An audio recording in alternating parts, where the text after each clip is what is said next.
Halo, selamat datang di podcast Bahas Gorengan. Ini adalah podcast terbaru kami, di mana dalam podcast ini kita hanya akan membahas pergerakan saham gorengan. Kita nggak akan bahas IHSG, saham blue chip ekonomi, dan lain-lain. Kita hanya fokus membahas pergerakan bandar di saham gorengan, atau bagaimana saham-saham gorengan dari sisi fundamental. Untuk video kali ini, kita akan belajar dari saham-saham multi-bagger di kuartal 3 2022. Jadi setelah penutupan kuartal 3 kita menemukan ada banyak saham-saham yang naik lebih dari 100%, saham-saham dengan saham-saham terbaik di IHSG sepanjang kuartal 3 2022. Kita di sini akan korek, kita akan cari ciri-cirinya, kita akan pelajari dan sedikit kita akan bahas tentang pergerakan bandar di saham-saham tersebut untuk mudah-mudahan bisa jadikan pembelajaran buat kuartal-kuartal selanjutnya. Mudah-mudahan kita bisa membeli saham-saham yang digoreng secara luar biasa juga di saham-saham di kuartal-kuartal selanjutnya. Jadi kalau kita lihat di sini, kalau kita lihat inilah list 10 saham dengan kinerja terbaik di IHSG sepanjang kuartal 3 2022. Jadi juaranya ada saham Pico, ada Coal, ada Okas, Etwa, Raja, Suli, Thais, Pani, Arko, dan Dewi. Ini adalah saham-saham ya ini saham-saham juaranya. Jadi kalau Anda yang mungkin bukan full time trader, bukan scalper yang ngamatin market secara rajin, mungkin Anda nggak tahu satupun ini perusahaan apa, ini bisnisnya apa, sehari-hari ngapain, ada atau tidak perusahaannya, mungkin Anda nggak tahu. Kayak gitu, karena ternyata perusahaan-perusahaan terbaik di IHSG di kuartal 3 2022 tidak diisi oleh perusahaan-perusahaan seperti Goto, BRI, BCA, Mandiri, Astra, atau saham-saham yang katanya fundamentalnya bagus banget, yang saya pun percaya sih fundamentalnya bagus banget, untungnya triliunan, nggak diisi oleh itu, diisi oleh perusahaan-perusahaan seperti ini. Di sini juga kita akan bahas tentang di saham-saham terbaik ini, kita bahas juaranya aja yang kita saham-saham terbaik ini di saham-saham juara ini fundamentalnya seperti apa sih, kayak gitu. Juga kita akan mengupas dari sisi value investing, karena entah kenapa gitu, kalau Anda lihat di YouTube value investing atau bahkan analisa fundamental itu sering banget dikaitkan dengan saham-saham multi-bagger. Seakan-akan membuat kepercayaan orang mengatakan kalau Anda mau punya saham-saham yang multi-bagger yang naik ratusan persen, belilah saham-saham sesuai dengan value investing. Rajinlah melihat laporan keuangannya. Lihat saham-saham yang valuasinya rendah, maka saham-saham itu akan jadi multi-bagger. Ada kecenderungan ke arah situ, yang walaupun saya bukan yang mengajarkan itu, tapi kalau Anda search di YouTube, ikut-ikut seminar, semua brandingnya itu seakan-akan value investing, analisa fundamental itu akan membantu Anda menemukan saham multi-bagger. Kita nggak usah bilang teori itu salah atau benar, kita lihat buktinya aja. Karena selama ini yang saya tahu buktinya, yang dipakai balik lagi ke cerita kisah sukses Warren Buffett ketika bujangan dulu, ketika beli saham Coca-Cola, ketika beli saham American Express dan lain-lain, dia multi-bagger karena pakai value investing waktu dia bujangan dulu, yang mungkin udah 50 tahun lalu, mungkin lebih tua dari Indonesia. Contoh kasusnya itu mulu. Realitanya ada nggak sekarang? Mari kita sama-sama lihat. Nggak usah kita pilih-pilih sahamnya, kita pilih saham multi-baggernya aja yang ada di tahun 2022. Jadi nggak usah kita pas-pasin tuh kan.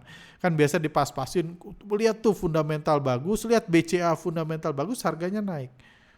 Kalau gitu nggak usah dibilang analisa fundamental, bilang aja analisa BCA. Kalau BCA mulu yang dijadikan contoh. Kalau gitu, kalau BCA selalu naik, ngapain di analisa fundamentalnya kan? Sekarang kita lihat dari saham-saham terbaik, kita lihat dari sudut pandang fundamental, dan nanti kita lihat dari sisi pergerakan bandar beberapa sahamnya. Oke, kita langsung pertama di saham juara dulu. Saham yang juara ini adalah saham juara adalah saham Pico.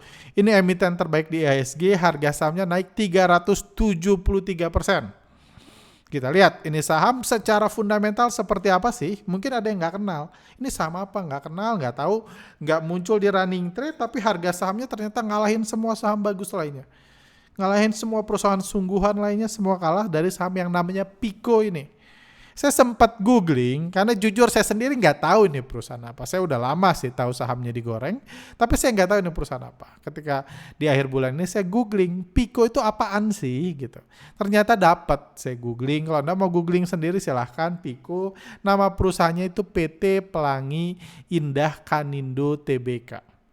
Ini di websitenya, ya inilah gedungnya nih, gedungnya agak-agak udah kotor sih, mungkin mudah-mudahan kalau setelah harga sahamnya naik agak dibersihin dikit kayak gitu. Ini di Daan Mogot kilometer 14 nomor 700, saya sendiri belum pernah ke sini, tapi inilah perusahaan terbaik di IHSG di kuartal ketiga tahun 2022. Yang lain minggir, ini nomor 1 naik 373%. Terus saya googling nih, ada berita apa nih Pico, berita yang selain dia saham yang naiknya paling banyak, ada berita apa, berita-berita terdekat dari saham Pico yang saya dapatkan mayoritas ini.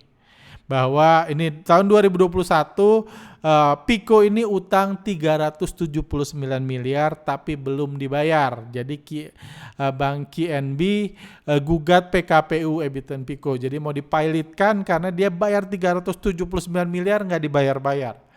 Digugat ke pengadilan kayak gitu. Di tahun 2022, 22 Februari sebelum sahamnya mulai digoreng, kita lihat mulai digoreng di bulan Juli ya, di mulai Juli dia baru mulai digoreng. Di bulan Februari 2022 ini beritanya PKPU belum beres, saham emiten saham 6 emiten masih bertato. Ini Pico ini belum beres barengan sama SDMU, TDPM, GIA dan lain-lain, WSBP. Ini saham-saham yang nggak sanggup bayar utang atau utangnya nggak dibayar-bayar yang digugat pilot. Jadi inilah perusahaan terbaik di IHSG tahun ini. Anda bilang ini gorengan, ini apa, realitanya ini terbaik kayak gitu. Seperti itu, ini realitanya.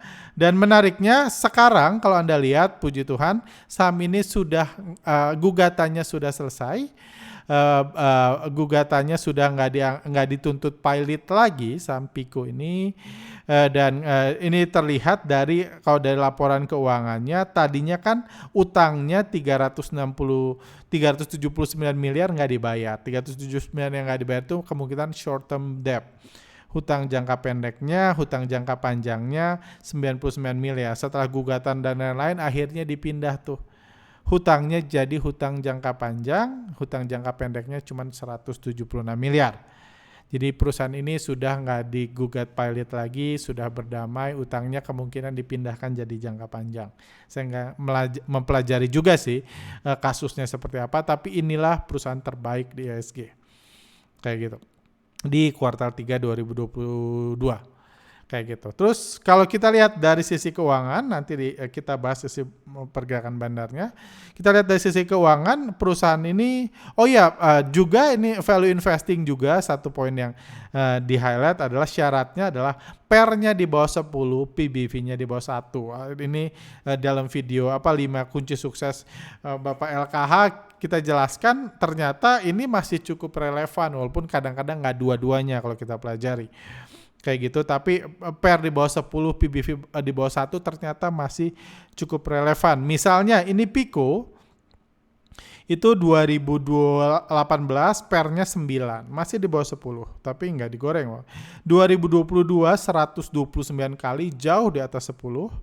Tapi ini 2020 ini di akhir dia rugi jadi PER-nya minus di bawah 10. 2021 juga dia rugi. Perusahaan yang sampai tahun lalu rugi dituntut pilot, PER-nya jadi di bawah 10. Di bawah 10 ini. Cuman sayangnya sekarang ini PER-nya di 21, 6 bulan pertama 42 karena tahun ini semester pertama 2022 dia untung 6M. Jadi perusahaan terbaik di IHSG untungnya 6 miliar, 5,8 miliar. Jadi PER-nya 2,21. Tapi menurut saya bagi value investor nggak usah khawatir. Perusahaan gini besar kemungkinan bisa rugi lagi di tahun-tahun yang akan datang. Jadi PER-nya bisa di bawah 10 lagi. Karena kalau dia rugi sedikit aja bisa langsung jadi PER-nya minus 21, jauh di bawah 10. Kayak gitu. PBV-nya Anda lihat udah 0,00000, ketika digoreng masih 1,28. Jadi belum tinggi-tinggi banget lah PBV-nya saat ini. Terus kita lihat mitos yang mengatakan saham yang naik itu saham yang sebelumnya valuasinya rendah. Yang PER-nya rendah, PBV-nya rendah. Ternyata kalau di PER ternyata enggak. Di semester pertama 2022 sebelum dia digoreng laporan keuangan semester pertama 2022 PER-nya udah 26. Jadi udah jauh di atas 10, sekarang digoreng ke 42. Kayak gitu. Walaupun dari sisi PBV dari 0,3 ke 1,2. Seperti itu. Ini Pico. Jadi ini dari sudut pandang fundamental kita lihat Pico ya begitulah saham yang udah nggak dituntut pilot, hutangnya jangka pandang ini jangka pendek berubah jadi jangka panjang, PER-nya sih tinggi tapi PBV-nya masih 1,2. Ini pembelajaran aja, terserah Anda ininya gimana, menggunakannya gimana dari pembelajaran realita ini. Saham kedua yang naik adalah Coal. Coal naik 340% sepanjang semester pertama 2022. Tapi ya saham ini agak sedikit dipengecualian karena ini memang saham yang baru IPO. Saham yang baru IPO wajar, kalau saham yang IPO digoreng sampai ratusan persen itu sangat wajar karena biasanya saham baru IPO kalau nggak digoreng nggak ada yang mau beli. Jadi wajar kalau bandar ngegoreng harga sahamnya. Nggak usah bahas fundamentalnya apa-apa karena baru IPO juga September lah. Belum ada perubahan apa-apa dari sisi fundamental karena IPO-nya awal September, tanggal 7 September kalau nggak salah, dan di akhir September udah cenderung bergerak turun. Dia plus 340%, tapi kalau Anda lihat dari awal September sampai akhir September 2022, Anda lihat yang beli itu diisi broker CC, SQ, YP, XC, NI, KK, ada XL, ada OD, ada AT, broker-broker yang banyak digunakan oleh investor retail. Jadi saham ini diborong oleh investor retail. Jadi sahamnya jadi investor retail beli saham ini karena dia baru IPO diborong, saya bilang tadi kan.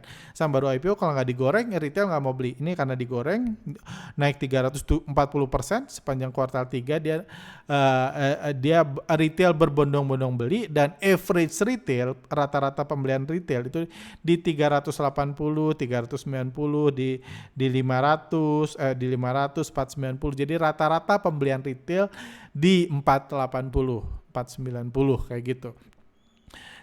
Sementara di kuartal ketiga penutupan di harga 420-an. Artinya apa ya? Ini ya evil multi-bagger retail yang beli saham ini jadi multi nyangkut karena dia beli di harga atas dan sekarang udah nyangkut. Meskipun karena di bawah sini kita tahu retail nggak boleh beli ya. Retail baru beli ketika sudah digoreng. Itu dibahas di Telegram kami juga. Seperti itu. Lanjut saham ketiga adalah saham OKAS. OKAS kalau Anda lihat, saya juga nggak tahu ini apa, cuma Anda googling sendiri lah. PT Ancora Indonesia Resources. Anda kalau lihat dari sisi PER ya ada kecenderungan sih, kita mulai melihat ada kecenderungan bahwa saham-saham yang digoreng biasa perusahaan rugi. Perusahaan rugi yang PER-nya itu minus di bawah 10, jauh di bawah 10. Ini minus 2,4, minus 1,8. Di kuartal ketiga ini dia terakhir dia 7,2. PBV-nya bahkan sempat jauh di bawah 10 sih kalau Anda lihat. Jauh di bawah 1, PBV-nya minus 14. Jadi sempat sangat rendah PBV-nya karena equity-nya negatif, minus 14. Karena utangnya lebih besar, bagi yang nggak ngerti kenapa PBV bisa minus, karena utangnya jauh lebih besar dari asetnya. Tapi sekarang udah 4 kali. Cuman ini adalah OKAS adalah saham ketiga terbaik di IHSG di 2023. Itu sahamnya untungnya 40M, PBV-nya 4, PER-nya 7,2. Kayak gitu. Jadi secara PER masih di bawah, secara PBV naik. Jadi ya metode value investing atau ya mungkin value investing 2.0 yang milih salah satu itu oke. Masih berpengaruh lah, masih ada lah. Ini PER-nya masih 7,2 meskipun sudah digoreng. Kayak gitu, PBV-nya 4,3. Kayak gitu. Dan ya satu hal lagi yang menurut saya membuat value investing 2.0 itu menarik adalah kalau fokus kita PER di bawah 10 dan PBV di bawah 1, saham-saham yang rugi dan equity-nya negatif itu semakin digoreng PER-nya semakin rendah. Kayak gitu. Kalau harga sahamnya 100, pernya minus 10. Kalau digoreng ke 200 jadi minus 20 pernya. Jadi itu memang menarik di situ. Jadi pernya rendah, para value investor akan memburu saham-saham seperti itu karena memang ruginya semakin besar, harganya sahamnya digoreng, pernya semakin rendah. PBV juga kayak gitu. PBV-nya juga kayak gitu. Kayak di sini PBV-nya sempat minus 14 nih. PBV minus 14 di sini. Kalau harga sahamnya digoreng 2 kali lipat jadi harga 160, ini PBV-nya minus 28. Jadi oke sih. Jadi jauh sekali di bawah 1 seperti ini. Etwa ini peringkat 3, ini harga sahamnya luar biasa banget, cantik banget. Mulai digoreng di bulan Agustus, goreng. Di sini dia plus 219% dan Etwa ini secara equity masih negatif. Jadi hutangnya lebih besar daripada seluruh asetnya dijumlahkan. Dia minus 15, jadi secara PBV, nah ini yang saya bilang tadi. Dia secara PBV dan PER memenuhi syarat banget. PBV-nya minus 7, jadi di bawah 10. PER-nya minus 7 kalau di akhir tahun. Kalau dikali 2 ya, sekarang minus 15, jadi minus 7. PBV-nya minus 4, jadi PBV-nya di bawah 1, PER-nya di bawah 10. Semakin digoreng, kalau Etwa ini terus digoreng naik lagi, dia semakin kecil PER dan PBV-nya. Semakin value investing banget. Seperti itu. Selanjutnya Raja. Raja mana grafiknya? Raja naik berapa persen tadi?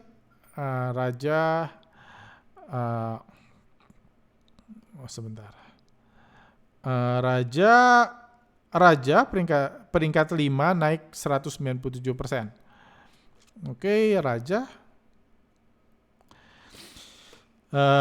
Raja di sini pernya minus pernya 113. Jadi ini Raja ini yang ini nggak memenuhi syarat value investing, baik value investing 2.0 sama sekali. Di akhir tahun pernya 23, banyak orang mengatakan kalau per 23 itu valuasinya udah mahal banget, cuma ternyata bandarnya nggak peduli, valuasinya mahal. Sekarang udah di 56. Kayak gitu. Di 56, untungnya 41 M semester pertama 2022. Kayak gitu. Untungnya ya cenderung turun sih, wajar kalau dia masuk ke bisnis kuliner. Jadi sekarang 113, 6 bulan pertama PR-nya, PBV-nya pun jauh di atas 1.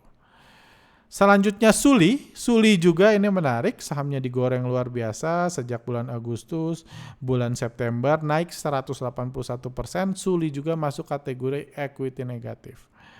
Ini saya bilang memenuhi syarat banget, PER-nya 6 bulan pertama minus 122, PBV-nya minus 3, ini salah satu saham terbaik lainnya di IHSG di semester pertama 2023. Kayak gitu. Dan terakhir itu TAIS, kita ambil sampai TAIS aja seingat saya.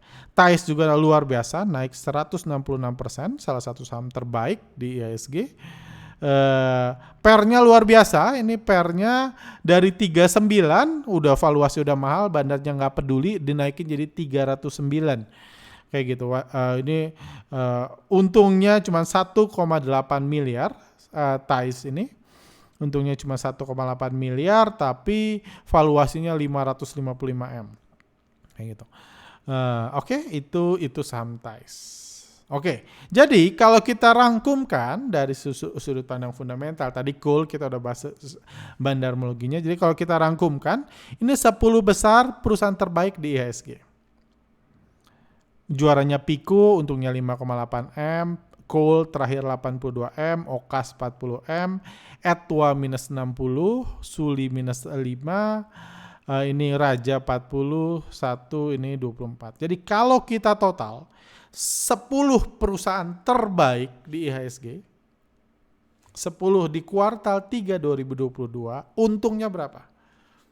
Biar kita coba hubungkan dengan mitos, katanya perusahaan bagus itu untung, kalau perusahaannya untung dan bagus, harga sahamnya digoreng. Kita lihat mitosnya.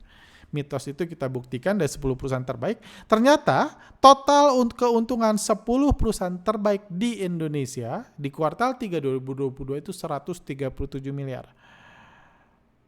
Ini tuh nggak sampai laba satu harinya BBRI atau BBC itu nggak sampai. Tapi mereka sahamnya nggak digoreng seperti ini. Dia naik 137 miliar. Seperti itu. Keuntungannya, jadi bukan semua perusahaan rugi ya. Ada 2 yang equity negatif, ada beberapa tadi kita udah bahas detail, ada beberapa yang memang PER dan PBV-nya udah di bawah banget, di bawah banget 1 dan di bawah banget 10, tapi total untungnya 137 miliar. Dari saham-saham yang semua naik lebih dari 100% sepanjang kuartal ketiga 2022. Sekarang kita bahas 10, sekarang itu perusahaan terbaik kayak gitu. Perusahaan terbaik, saham-saham terbaik di IHSG itu untungnya 137 miliar. Saya iseng. Saya bandingin, yuk kita bandingin sama perusahaan terburuk. 10 saham terburuk di IHSG di periode yang sama. Di kuartal 3 2022. Kalau kita lihat, menarik datanya, kalau kita lihat di kuartal 3 2022, saham terburuk itu Bell, dia turun 68%, UVOE turun 60%, LAN turun 57% dan seterusnya. Ini saham-saham ini. Ada HITS, ada Temas, ada BRMS dan lain-lain. Ini saham-saham terburuk sepanjang kuartal 3 2022, ada BBHI dan lain-lain. Terus saya jumlahkan untungnya. Itu hasilnya 985 miliar. Jadi saham yang turunnya lebih banyak, yang paling banyak turun, kita bahas yang terbaik aja ya. Kita nggak cherry picking kan, kalau fundamental bagus BCA harganya naik, bener kan, nggak cherry picking. Kita bahas yang the best and the worst aja, kayak gitu. Yang the best itu 10 perusahaan terbaik, untungnya 137 miliar kalau di total. 10 perusahaan terburuk ternyata bukan perusahaan rugi. Bahkan untungnya lebih besar. 985 miliar. Jadi untungnya hampir beda 9 kali lipat atau 8 kali lipat dari perusahaan terbaik, perusahaan terburuk, saham-saham terburuk, emiten terburuk di IHSG tahun 2022 di kuartal ketiga. Ini saham-saham terburuk. Nggak ada satupun yang equity-nya negatif untuk saham-saham terburuk. Cuman yang ada hanya ini IYLS yang pendapatannya 0. Dia udahan, mungkin bisnis realnya tinggal bisnis kuliner aja. Kayak gitu, pendapatannya 0, sisanya ini. Sementara ini ada 2 equity negatif. Jadi kalau Anda mau bandingkan ya sebenarnya nggak ada bedanya sih. Ya bagusan yang busuk sih, bagusan yang turun, Secara fundamental saham-saham yang turun itu lebih bagus dari saham-saham yang naik. Jadi tentunya ya itu yang saya bilang kan, tentunya sangat-sangat ya kalau ada kepentingan oke sih, cuma kalau nggak ada kepentingan saya nggak ngerti kenapa harga saham itu dikait-kaitkan dengan fundamental. Kenapa saham terbaik, saham multi-bagger dikaitkan dengan value investing, laporan keuangan dan lain-lain, padahal faktanya nggak ada. Kayak gitu. Ya, at least Anda lihat ini, kita nggak usah screening, kita lihat sahamnya aja, nggak ada hubungannya sama sekali. Terus apa yang terjadi? Sebenarnya satu aja kita bahas, karena pembahasan bandarmologi itu ya ini tentunya agak terlarang kayak gitu. Saya bahas yang terbaik aja. Saham Pico naik 373% dari sisi bandarmologi, dari sisi harga. Ini perusahaan yang labanya 5 miliar, tadi kan 5,8 miliar, tahun lalu dituntut pilot, baru hutangnya dipindah. Kalau dari sisi broker summary, ini saya lihat, ini yang beli paling banyak beli saham Pico itu YP, kedua BQ, ketiga PD, XC, CC, NI, KK, MK, dan lain-lain. Ini yang beli. Ini pembelian sepanjang kuartal pertama 2027, awal kuartal ketiga 2022 sampai akhir kuartal ketiga 2022. Ketika digoreng ini aja kita analisa. Apa sudut pandang bandarnya? Kita lihat dari, terus yang ini yang beli, ini juga yang beli, ini yang jual. Yang jual itu YP juga dia jualan ternyata. Dia beli 29 juta lot, dia jual juga 2,29 juta lot. Jadi ini biasa saya netkan, saya selisihkan. Ini saya nggak selisihkan karena ada yang saya mau bahas. Jadi yang beli paling banyak itu YP, yang jual paling banyak juga YP. Yang kedua, oke, kita lihat peringkat kedua. Yang beli paling banyak BK, beli 1,2 juta lot, 1 juta lot. Yang BQ, yang jual paling banyak juga BQ, 1 juta lot. Yang ketiga beli, ternyata PD, oh ini kayaknya retail nih. Yang beli paling banyak PD 990 ribu lot, tapi di waktu yang sama PD juga jualan di periode yang sama 984 lot. Ini PD sama PD. Yang ketiga XC, ternyata XC beli 628 ribu lot, tapi di waktu yang sama jualan juga 621 ribu lot. Jadi peringkat pertama beli juga dia ikut peringkat pertama jualan. Kedua beli, lanjut. CC beli, CC juga jualan. NI beli, NI juga peringkat 6 dari sisi jualan. KK beli, KK nggak peringkat 7 ternyata, peringkat 8 ketika jualan. MK beli, MK juga jualan. Kayak gitu, MK pindah. Ini udah normal lagi. XL beli, XL juga jualan. MG beli, MG juga jualan. SQ beli, SQ juga jualan dalam jumlah yang relatif mirip. GR beli, GR juga jualan. EP beli, EP juga jualan. YB beli, YB juga jualan. AZ beli, AZ juga jualan. Rapi banget ya. Kayak gitu. Saya nggak mau bahas detail-detail ya. Anda simpulkan aja sendiri. Apakah kenaikan harga Pico yang membuat dia saham terbaik disebabkan oleh fundamentalkah? Teknikal nggak akan menyebabkan naik. Apakah fundamentalnya atau ya karena ini? Karena kerapihan yang terjadi di sini. Aksi udah beli jual lagi, udah beli jual lagi, udah beli jual lagi, naik harganya. Kayak gitu. Jadi ini menarik banget karena paling besar beli YP. Anda bisa berargumen, YP kan memang yang transaksinya paling besar. Betul, YP yang transaksinya paling besar. Di IHSG itu rata-rata YP yang paling besar. Tapi kedua ternyata bukan A ini, kedua BQ. PD ketiga paling besar, ternyata PD bukan ketiga paling besar. Bahkan XC ini keempat paling besar. Padahal XC itu nggak sampai 20 besar transaksinya. Jadi ini bukan transaksi normal. Kebetulan aja BQ beli 1 juta lot di kuartal ini, tapi dia juga jual 1 juta lot. Seperti itu. Jadi aksi inilah, transaksi keselarasan inilah yang membuat Pico, kunci sukses Pico jadi saham terbaik di IHSG sepanjang kuartal 3 2022. Kayak gitu, keselarasan. Jadi modal akumulasi juga nggak terlalu besar, dia cuma oper-operan, cuman beli dan jual sama besar aja. Jadi kan kalau nggak digoreng, kalau nggak ada transaksi harga saham nggak naik. Karena ada transaksi harga sahamnya terus naik. Kedepannya mungkin setelah ini dibahas akan orang banyak, wah waktunya kita beli Pico. Mungkin yang ujungnya yang punya duit lah, yang udah capek-capek bekerja di kuartal pertama, mungkin waktunya menuai hasil di kuartal kedua kalau Anda beli sahamnya sekarang.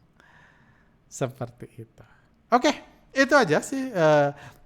Nah itu jadi ini juga jadi dari situ ya ini juga setara lah dengan era B investing ala Elon Musk, di mana Elon Musk baru-baru ini ngeborong saham Twitter, berencana lagi beli saham Twitter, walaupun Twitter adalah perusahaan yang selalu rugi, yang PER-nya pasti di bawah 10. Karena perusahaannya terus rugi tapi mau dihargai 44 miliar dolar. Oke, sampai sini aja. Silakan Anda simpulkan sendiri. Kira-kira apa sih yang menyebabkan harga naik, pembelajaran apa yang bisa Anda ikutin, mungkin ada pola-pola yang bisa Anda pelajari dari kupas tuntas saham-saham terbaik di IHSG dan di-compare dengan saham-saham terburuk di IHSG sepanjang semester pertama 2022 ini. Oke, thank you. Kalau ada pertanyaan silakan masuk di kolom komentar. Weekend ini saya akan buat podcast Bicara Bandar lagi untuk membahas kasus-kasus terkini juga menjawab pertanyaan-pertanyaan Anda. Thank you.